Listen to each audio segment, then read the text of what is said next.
Today's guest is Isabel Neidorf, and we are going to talk about invisible disabilities, aka hidden disabilities, among many other things. Isabel, welcome to the show. Thank you. It's good to see you. Good to see you too. I'm very excited for this one. We were talking about how we want to have different conversations around dating, and I feel like this is about as different as it gets. So I'm really excited to learn from you and what you go through, and teach us some things. Yeah. Yeah, do you want to give us a little background on your story? My story, I was diagnosed with the inoperable brain tumor when I was 4 years old. I've gone through 2 brain surgeries to try to control my seizures. They were not successful with it. Afterwards, I pretty much never had a normal childhood. I was pulled out of school and everything, so I pretty much spent a lot of time with my parents. I never really got to date during high school or early 20s, so it was really hard, but I know how to kind of deal with it, and I try to not let it consume me. Mm-hmm. I try to live as positive as I can. I do still have the seizures. They're not like the intense grand mal seizures, but they're still I need to have people around to get me where I need to go. So it's not as easy as it is for a typical 20-year-old as it is for me. Yeah, and we were saying, dating with a disability is challenging in itself, but then when it's a hidden disability, there's so many personal challenges of when to tell somebody and, when you feel comfortable. But how old were you when you had those first 2 surgeries? The first one I had is when I was 5 years old and 7 years old. Okay. And then I did chemotherapy after the second one. Luckily, I've been stable for the last 20 years. I just celebrated my 20-year anniversary Wow, congratulations. of being a survivor, so very big nice. thing. So yeah, my dating experience has been not easy. I've been rejected before. I think the last date I went on, I don't like when guys are kind of hesitant, because if you're hesitant, I don't want it to be like, well, we'll see. No, I use a word called either you take it or you leave it, meaning you have to take it all. Is that what led you to show interest in First Rounds on Me and reach out to us? Yes. That's really cool. Mm-hmm. Yeah, and before we were speaking about just your approach to being a disabled person and having a dating app profile, right? What you feel comfortable with. Because I was telling you, I was reading an article where this girl had cerebral palsy, right? Mm-hmm. And, everybody on dating apps wants to show their the best version of themselves, but that could be in a fake way, right? And, this particular woman was showing herself on a dating app and wasn't telling people that she had cerebral palsy. She'd go on a date with them, and, after 1 or 2 dates, it obviously comes out. And then she was so let down that that person kind of lost interest, right? And then she was like, well, do I put it on my dating app? Do I tell them ahead of time? Because maybe then they won't even want to get to know me. And I think it's interesting because you kind of want someone to get to know who you are, right? So maybe you want to hold that off, but also you want to give them a heads up because you hopefully want to see a future with them or connection with them and be as honest as you can. So I feel like it's such an interesting situation to be in. So when you use dating apps, what do you kind of go with? I usually don't put in my profile of my disability or any of it, because the same thing, I'm worried, how is a guy going to react? Are they going to accept it or not? So I usually tell on the first or second date is when I will tell them, but in my profile, I don't put it. And now, how do they react to that? It depends. 2 times, like the one guy just said, didn't say no, but I got this vibe that he wasn't 100% sure. And I was willing to go on another date, but I was going to sit down are you going to accept this part of me or no? Because if you're hesitant, I don't want to move forward. There's Yeah. no No point. wishy-washy. Yeah, no. No bullshit. I need it more as yes, I'm fine with that, or no. Yeah, and I think going back to this article, because I thought it was like really profound, this girl was saying she was more attracted and wanted somebody who was confident enough to have uncomfortable conversations because she wanted to be able to speak about how she felt and who she was to this person, and that person just be willing enough to be uncomfortable to be in the moment and have that conversation with them. Yes. So yeah, usually when I tell them, like, at the date is either the first or second date, I'll bring it up. You know, gone on plenty of dates where guys are very accepting. A couple while ago, I dated someone very accepting of it. The only thing I think is a partner doesn't always want to ask actually more about it when you go further.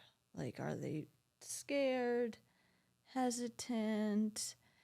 The thing is, you have to be willing to talk more deeper things. You can't leave it just the surface. You need to ask deeper, even if it's like uncomfortable. You need to pursue forward. Like one person I dated, we dated for 3 months, but I just didn't feel like any pursuing, like not moving forward. And with that, I'm like, they don't ask anything about intimacy or anything of pursuing the next step. And if a partner is like wondering, well, we're not taking the next stage of our relationship, instead of kind of backing out of it like the easy way, talk to them, because I guarantee you, me and all other people out there are wanting that. We want you to ask things about it because we want to know, like, are you okay with it? Like a person is sometimes, like when you connect with someone and it's like similar hobbies. Another thing you have to understand, that people need to understand, is that when we say we cannot do this, it's not because we want to. Like, as an example, people that have epilepsy, they cannot drive unless they're fully under controlled, because of you can get into an accident or injure someone else. It's very hard. So that is something we can't control that. Then there's things called we choose not to do. So like as an example of people with episodes of seizures is we can go to a concert. I mean, I can. It's just it could trigger a seizure at the concert, or I choose not to stay out late because the next day I could have one. I try to avoid as much as possible to prevent one. So if you love doing that, maybe that can kind of be your partner's own hobbies. There's also called you can meet in the middle of something. Like if you love going outdoors, right? And person said, oh, let's go for a hike. The person with the health condition or their disability, and they say, well, I love going out and venture and all that, but that's too much. It could be you lose signal through your phone and we need it to call someone and we need the person to stay with us. So maybe don't do a big hike. Maybe you do a lower one where you have good signal. And if you love hiking, that can again be your own hobby. There's always a way to find something in the middle of hobbies. But you have to understand that some things we can't do, and maybe that can be yours, Yeah. for it. So that's like an example. Wow. Yeah. I want to take it back a little bit. So were you homeschooled, did you say, for? No, I actually went to a private educational therapist. Okay. It's pretty much where they do like one-on-one Okay. class. I went there as kind of as my school. Some people go just for helping classes, but for me, I went there as like my private, tutor. But she is further educated and really knows how to customize the right academic you need. So, Gotcha. Okay. So when you were doing this, right, when you were going to the one-on-ones, where were you getting your dating knowledge from? Like certain movies or shows or friends? Like, because you kind of said you were maybe a little bit on the outside looking in, right? Like, where are you gathering your information? I think when I went to my first like date ever is when I was in my program I went to at UC Extension. Okay. And someone told me about a dating app and said, "Oh, it's a really good one." And so I was like, "Sure." And after that, I kind of learned of how to date. Like the first one was like awkward. I didn't know like Hey, all of us, for all of us. I Yeah. know. But as time went on, I kind of learned how when you go on a date, be yourself. Science again, I won't get into details, but of my health condition, but I learned it kind of that way. I just kind of learned on my own. So you weren't watching like Corey and Topanga from Boy Meets World or like any of those shows? You weren't learning from like Sex in the City or? No. Okay. Because I learned, I had some great parents, but I learned, my brother and I, we grew up on, we learned from movies and TV shows. So I don't know if it was right, but we learned from that stuff. So, but yeah, then you learn on the job, right? You learn that by actually going on dates and by meeting people and making mistakes. And that's interesting. So, and how old are you then? So is that like college age, like 18, 19, 20-ish? Yeah, I went to a specialized program for young adults that have different learning challenges. So I was about 19 at that time. Okay. Yeah. Cool. What was the first date? What did you do? We went to get coffee. Okay. It went well, the first date, but we didn't pursue forward or anything. But we went to go get coffee. Got it. So did you had a pretty good feeling after that? You're like, oh, this was a nice experience. Yeah. Not with this person, but I'd like to do it again. Okay. Yes. Cool.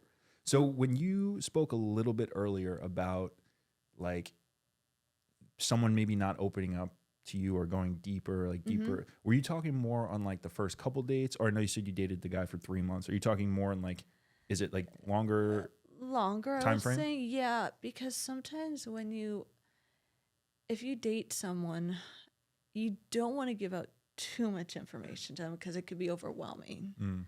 So I would say like deeper questions should be kind of more maybe when you're exclusive and you really see we're taking the next step.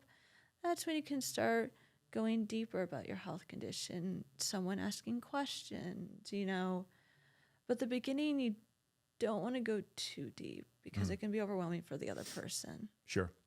Yeah, you actually just touched on something that I read the other day. I was talking to Steve about it a little bit today, and I feel like he went on a first date, and we were kind of just talking a little bit about it.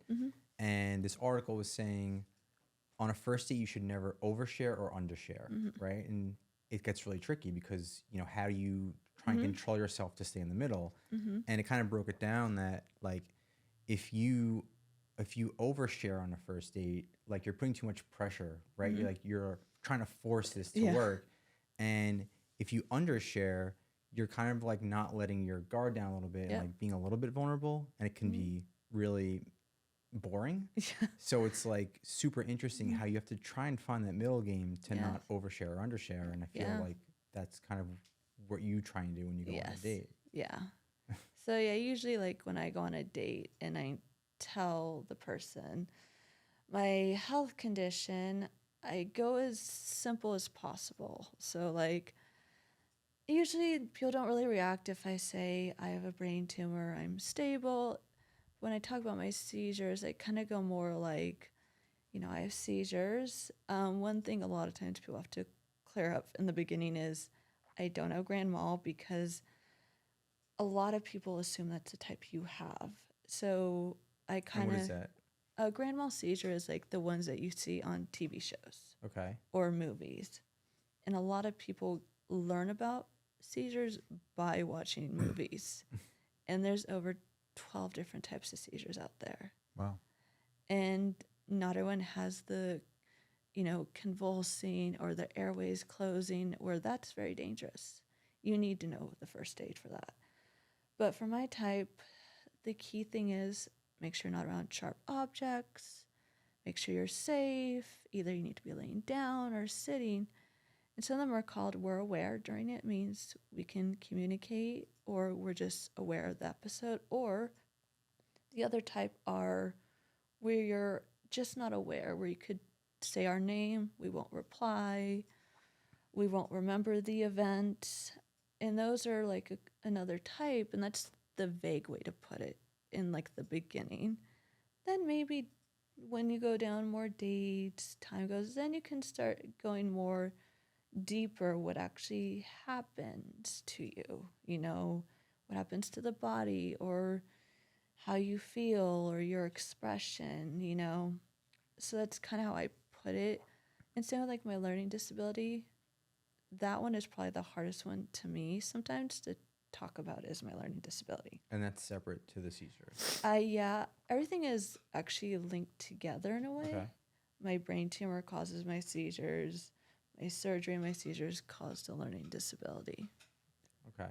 Now, to get deeper on the first date, so like when you came today, you have your friend to like make sure you're okay, I assume. Yes. When you go on a first date with somebody, do you have to bring someone to look after you, or is it kind of an expectation on that person to be prepared if something happens?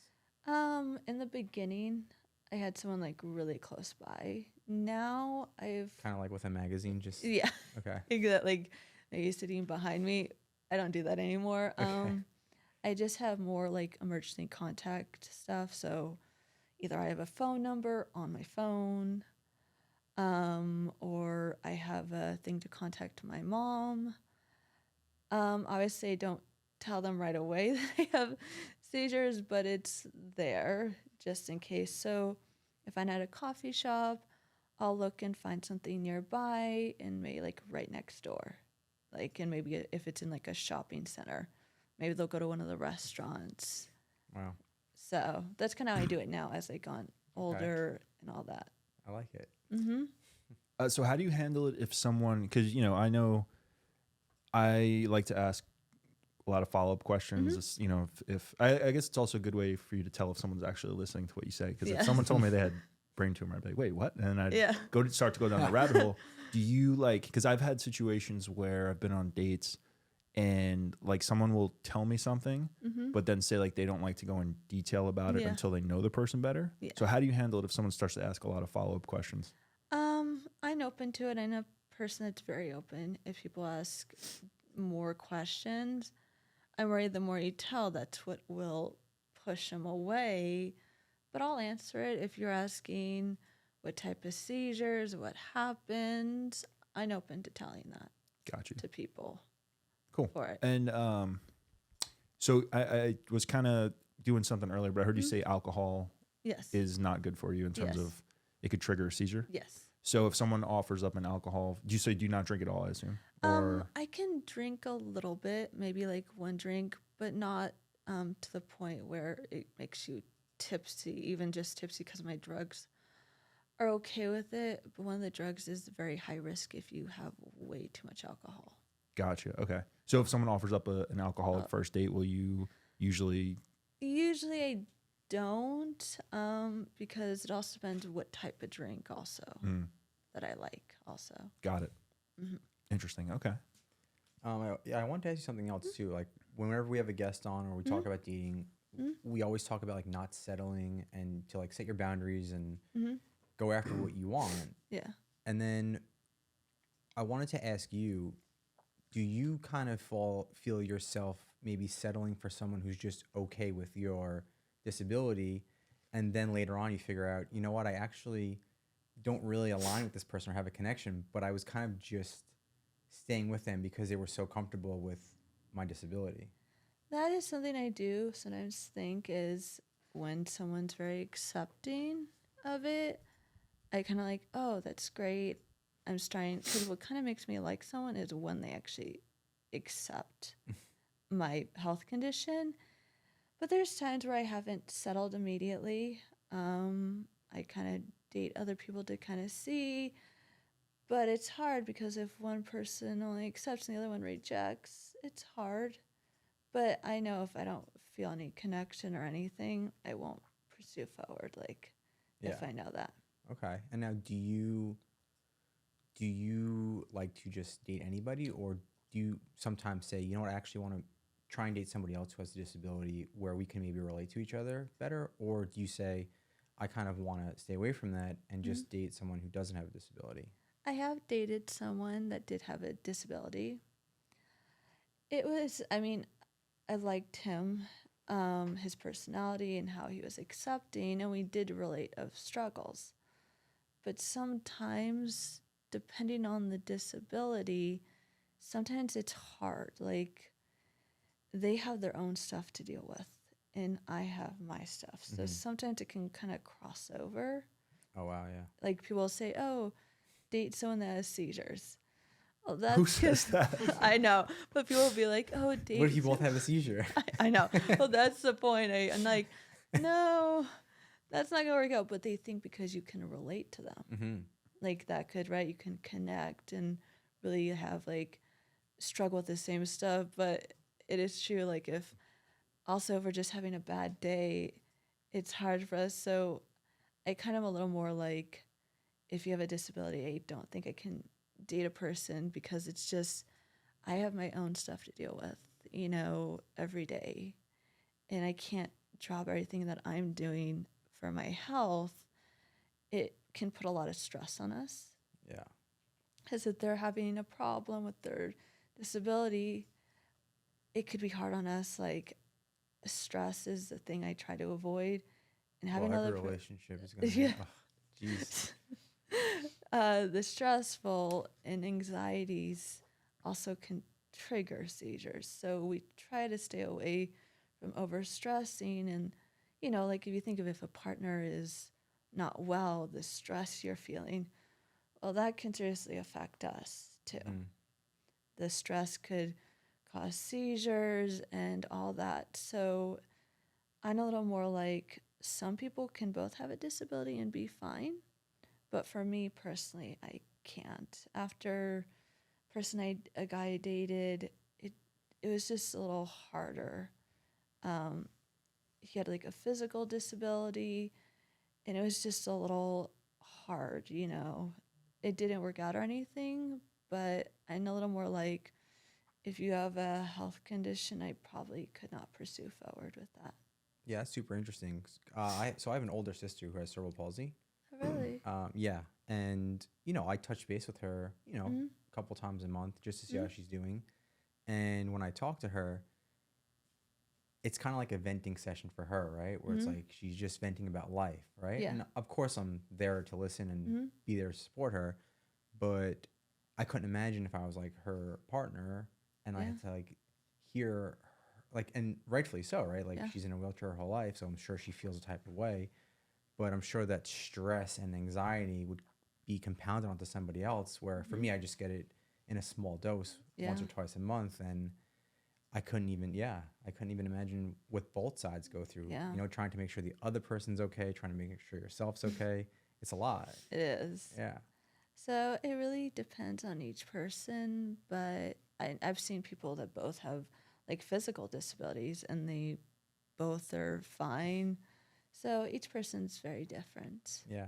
But that's awesome that, just speaking to you and you putting yourself out there and just letting it be. That's amazing. Yeah. I think it's really cool. Yes. So what is an ideal first date in Isabel's mind? Usually always the first date is coffee or getting dinner, but this is the hard part is I can't have someone just pick me up. I don't feel comfortable with that. So sometimes it has to be like a place where there's a place for my medical shadows to go next door. So usually like either like coffee or dinner. The key thing is just having a place for the girls that stay with me. Yeah. Have a place to go. I feel like not getting picked up for a first date is pretty normal anyway. I know. Yeah.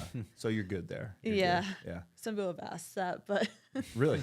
yes. Well, yeah. I mean, I think there's a difference if you like, let's say, know the person first versus a dating app where you're just like, all right, let's go on a first date, but I don't know you at all. So yeah, that's a bit of a difference. Yeah. So what we talked about some things that you don't maybe want in a person. What qualities do you look for in somebody? The qualities I want in a person is one, like a key thing is accepting for who I am. Mm-hmm. I like guys that are kind, respectful, kind of that. Like always, like the first thing I want is accepting my health condition because that's like a deal breaker. Like Sure. after that, I'm like, no. But I want a guy that understands my limitations and just understands that. That's key. And also, like I said, respectful too. Yeah. I think we definitely all want that, right? Yeah, that's usually. That's a good list right there. Mm-hmm. Yeah. So you're on First Rounds with Me, right? Mm-hmm. Are you on any other dating apps? Yes, and on another one, Hinge is Okay. the one I'm on. I'm starting to date again and everything. So far, I haven't gone on a date with a person, but I am going on a date actually on Thursday. So Ooh, Where are you guys okay, going? okay. we're gonna go get coffee at the Village in the Valley.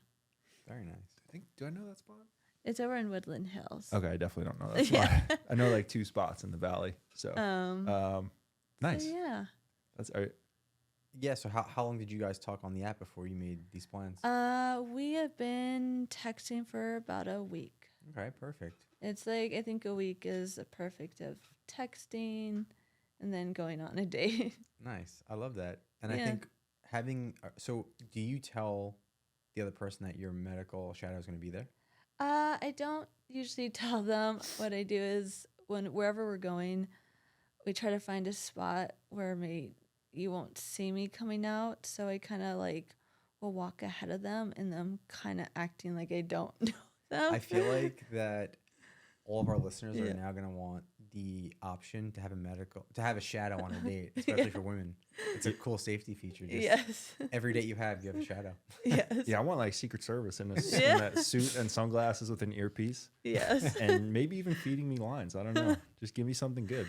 Yeah, so they'll usually be somewhere next door.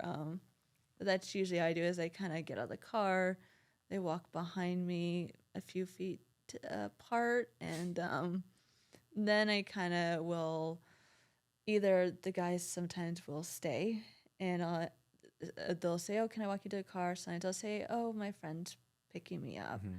I don't ever say they're my medical shadows because then you're kind of Well, they're really your friends anyway, right? yes, they are. I mean, I've had medical shadows through my years of school when I used to go to school to just see my friends, but I've had medical shadows most of my teenhood into my 20s, so Now, do you have parents?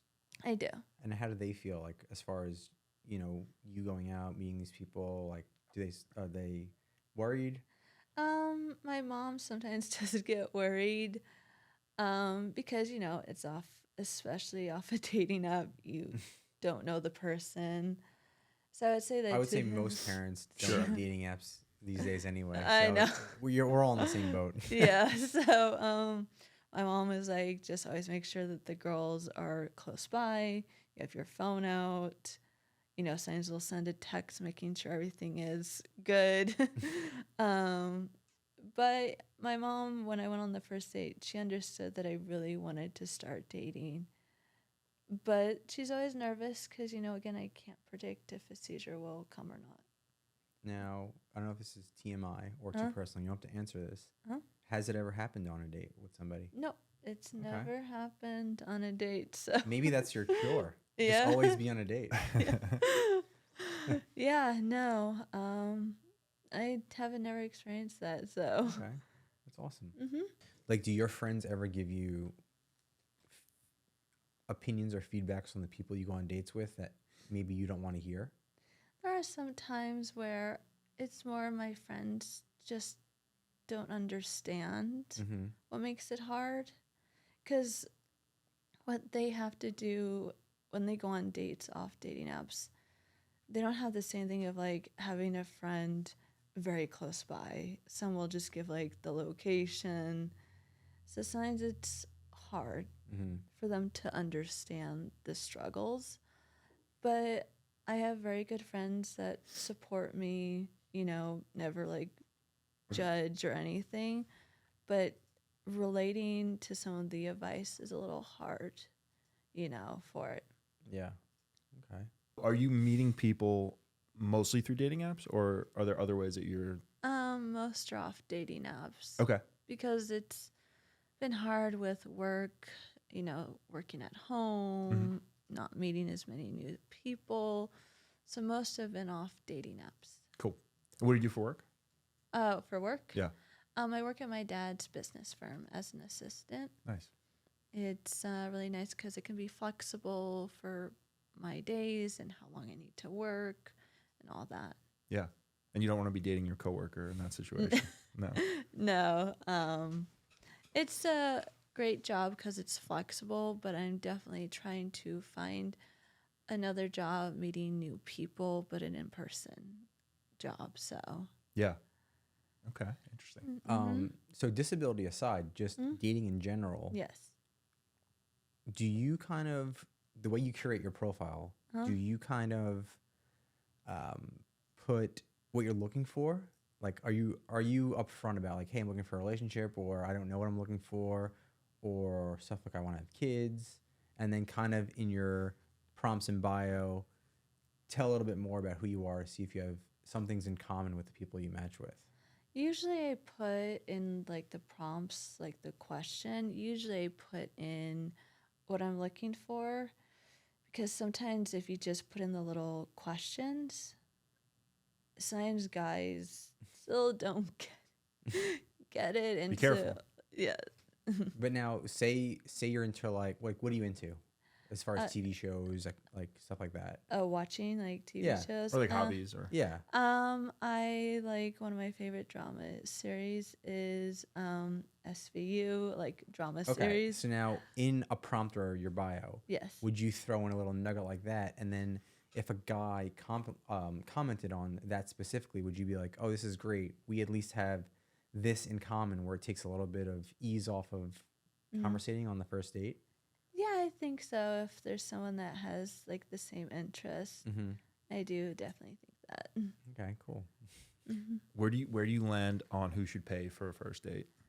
I think a guy, but I'm also open of, like, when I always go on a first date, I don't just expect. I kind of will go to my purse and I'll grab, because I'm open of also covering mine too. So yeah, it's nice for the person to pay for the first date, but I'm okay also if I cover or we split it, Yeah.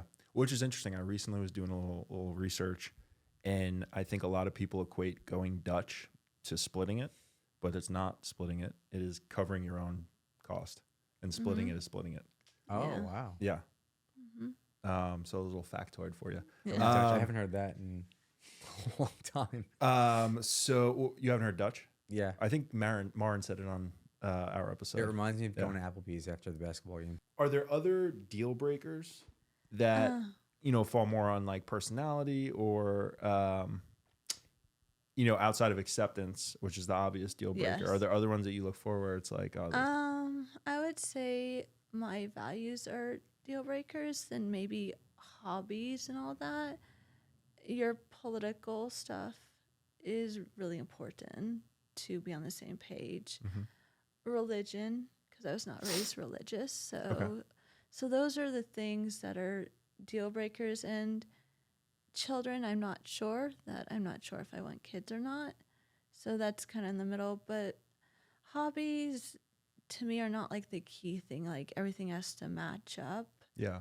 I think it's kind of sounds good to have someone a little different of hobbies to kind of get you out of your comfort zone, Yeah. So values are kind of my most important things of deal breakers. Sure. And that falls in line with a lot of stuff we've, heard from experts and dating coaches, and especially the marriage, do you want to get married or not? Religion, and then kids are the three big ones that we've heard. But yeah, values seem to be probably the most important thing across the board. Yes. I know you were talking last episode about, with Hannah, and making sure your values align and as the most important thing, or at least the episode we just released. Yeah, and a question to that is, at what stage do you start to ask those questions? Because with me, Hannah and I kind of didn't like, we aligned on kind of what we wanted out of life as far as like a family and stuff like that, and just like our the way we approached life.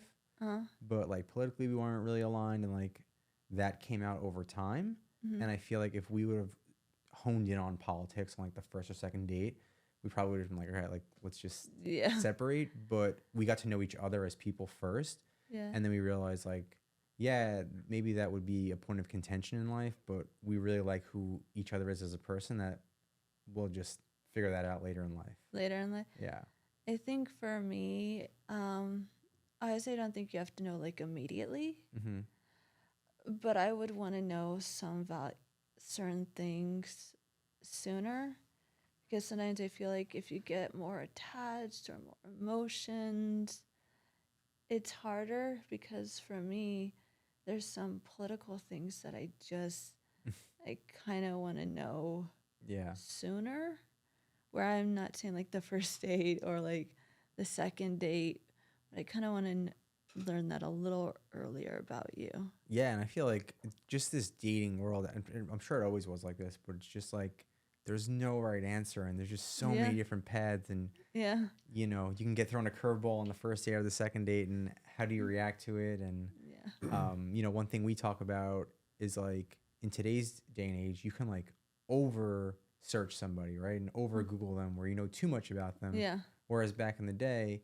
you know, those things came out over time and trust, and as walls got broken down. So yeah, dating is just always an ever evolving, customizable thing. Are there any things on dating apps that you, or is there anything that you wish dating apps did better or differently? I think on most are, I think, great. Maybe the only thing I could see may change is some of the apps put, are you looking for long-term or short-term?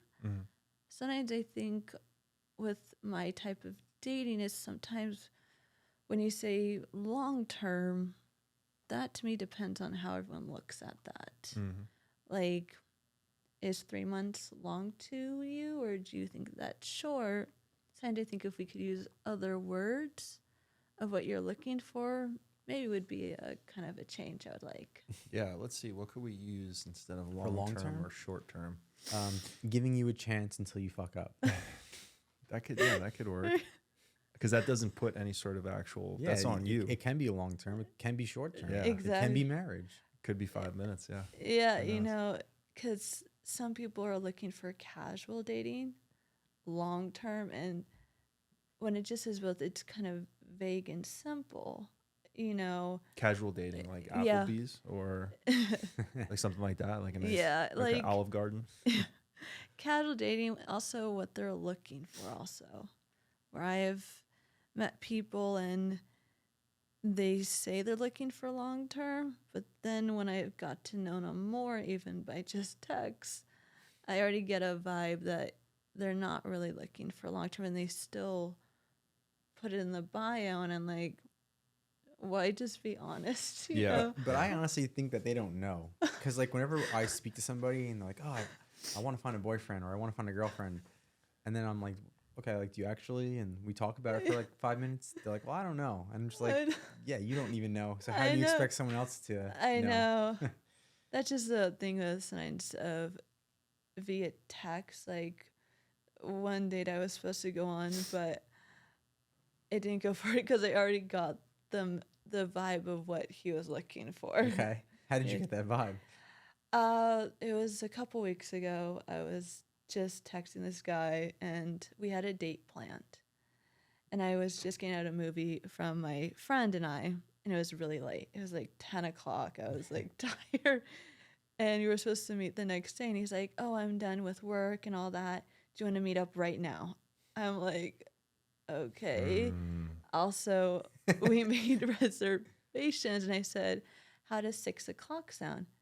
He said, like, that's too early. How about 8 o'clock? Wait, so he said right now, as in 10 p.m., and then you said, what about 6 o'clock the next day? Yeah. Well, the first stage was I asked, does 6 o'clock work? Okay. He said that's too early. Okay. He said, how about 8? I was like, that's late, but okay. Okay. But the day before, like it was a Friday, that's when he like texted me at 10 o'clock, like right after the movie saying, do you want to go get a drink? I'm like, right now, I got a vibe that he wasn't really looking for like a relationship, something more casual. Mhm. Yeah, that makes sense. That checks out. Yeah. And I started sending texts back and forth, and just some of the comments he said made it very clear, even Okay, wow. just even the text messages he was sending. So you canceled the next Yeah. day. You were onto him. Yes. So I have to ask this because you do a lot of coffee dates. Yeah. Are you talking 6 a.m. or is it 6 p.m. the next day? Okay. I would say usually like my coffee dates are like late morning. Okay. I was like, does she mean 6 a.m. and 8 a.m.? No. Okay. Like 10 or 11 Got to it, get okay. coffee. Or sometimes later in the evening too, but if it's a morning coffee, like 10 or 11. Makes sense. Okay. Yeah. Okay. Mm-hmm. So you have one coming up this Thursday. Yes. So this podcast will probably come out in about 2 months. We're about 2 months ahead. Mm-hmm. So who knows what's gonna happen? Yeah. Thursday, and then we may have to put in the show notes that Isabel got engaged to this person. Who knows? We never know. No pressure, of course, Yeah. but it could happen. Yes. Yeah. Damn. What are you doing coffee on Thursdays? Yes. Okay. It's going to be in the evening because the hours are later. So, Do yeah. you do decaf on the evening? Yes. Okay. I Makes actually always do caffeine because caffeine is also a thing triggered for seizures also. So I do decaf. Okay. If I had epilepsy, I'd be having a lot of seizures. I have a lot of coffee. Yeah. Do you have rapid fire? Yeah, absolutely. I'll hit you with some rapid fires. Okay, so I mean, I know this isn't the drink you requested, Yeah. but Yeah, how close did I get? Like, did you really specifically want that drink? Yeah, it's fine. Like how Can you drink this or? Yes. Okay. does it have Let's see. caffeine We in got it? the ingredients right here. We have coconut water, Huh? bananas, raspberries, pitaya. I don't know what pitaya is. Pineapple and lemon juice. I don't think any of that is caffeine. So Okay. as So long if you want to try it, let me know Yes. what you think. yeah, no pressure. yeah, We're not here to peer pressure you. So I think. Hold on, let me see this. Yeah. Keep in mind, this is like $1 a sip, so enjoy it. You just pop that off. But yeah, so our hot seat interrogation speed round is presented by Erewhon's Bohemian Raspberry Smoothie. So thank you, Erewhon. Alrighty, so we call this our speed round. A lot of times people will just talk for like a minute straight if they have a long answer. So whatever comes to mind, you can riff on it if you want to. What is the best compliment you've ever received? I would say when people say, you're nice or, beautiful, stuff like that. That always feels good. I know you mentioned the one coffee spot in the Valley. What is your favorite date spot if it's not that? We're going to Pete's Coffee in the Village. The Village, that's what you Yeah. said. Okay, in the Village. Okay. It's like they have stores and all that. Got it. Okay. Okay. What? I don't know if you're a movie person. Probably, I guess a little bit, right? Yes. Okay. What's your favorite romantic comedy of all time? Actually, one of my favorite, now I remember that did make me cry it was from a book, Fault in Our Stars. It was with Shane that Willis. was a Great tearjerker. movie. Yes, that's really good. I would say like romantic, but For sure. Did Yeah. that like hit home for you? Like, it did, the type of cancer that the writer wrote, the book write. When you see that just as I put things in perspective of my type of cancer, because in that story, the actress Shailene Woodley, with hers was like a long-term type of cancer where, a day was gonna come, Mm-hmm. and it, could be weeks, same with, got the male's actor's name that played the Is it Ansel Elgort? Ansel Elgort. Yeah. Also that, the scene where the cancer returned, kind of even looking at myself with that is I'm lucky that I don't ever have to think of it spreading to other parts of our body. And, when things spread to other parts, it's not always good news to hear, Like in the movie, it spread to the organs, and we knew that in the book, obviously, that means terminal, So, but that was one that really made me cry. That will do it. Yeah. Jeez, I'm about to cry right now thinking about it. Let's say there was a heinous crime committed, right? And someone you were friends with was the victim. Who would you want working the case between Ice-T, Christopher Maloney, and Richard Belzer? Who do you think would have the best chance of solving this case and bringing justice to your friend? I would say... And of course, they're all going to help each other out a little bit, but who do you want as the head detective? Stabler. Which is Maloney? Yes. Okay. That's a good choice. Yes. Yeah, I feel like he usually gets it done. What's the context behind this? She loves SVU. Okay. That's actually my favorite show. Okay, this is the last one. What does love mean to you?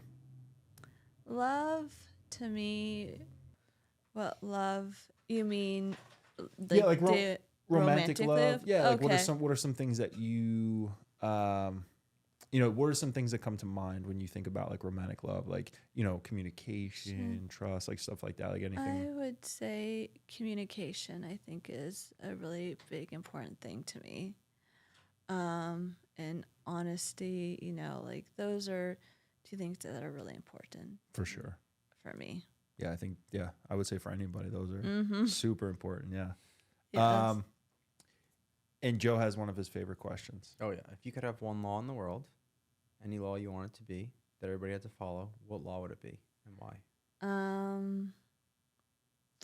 Everybody had a medical shadow. Yeah, maybe have everyone. That's a good one, right? Yeah. I want a medical shadow when I go on dates. I need one for Hannah. Yeah. Yeah, I would say that. Have a medical shadow. Cool. Cool. Isabel, is there anything else that any dating advice for people out there? Like give me and Joe a piece of dating advice coming from a woman's perspective. And tell us what you want, right? Like, I know you're on here to talk about dating with disability. Like, what do you want a guy to do? Tell them. They're out there. I think the key thing is communication with a person, and I think a key thing I wish with people is that they would ask questions about our disability, Yeah. for it, because that's, I think, part of the biggest issue, with it. So I think if saying to guys out there, I think they should really like open up and ask questions, because it kind of just makes us wonder, like, why aren't you asking anything else, Yeah, and I'm sure it makes you feel seen and, they care who you are deeply, deeply as a person. Yes. So that's really cool. Yeah. So, Awesome. Yeah. Isabel, well, thank you so much for coming on. This has Thank been you. fantastic. I'm so glad you reached out to us. Yes. Yeah. Anything, Joe? No, thank you so much. Yeah. We appreciate you. it. All right. Thank you so much for watching. We'll see you in the next one. In the meantime, check out one of our past episodes.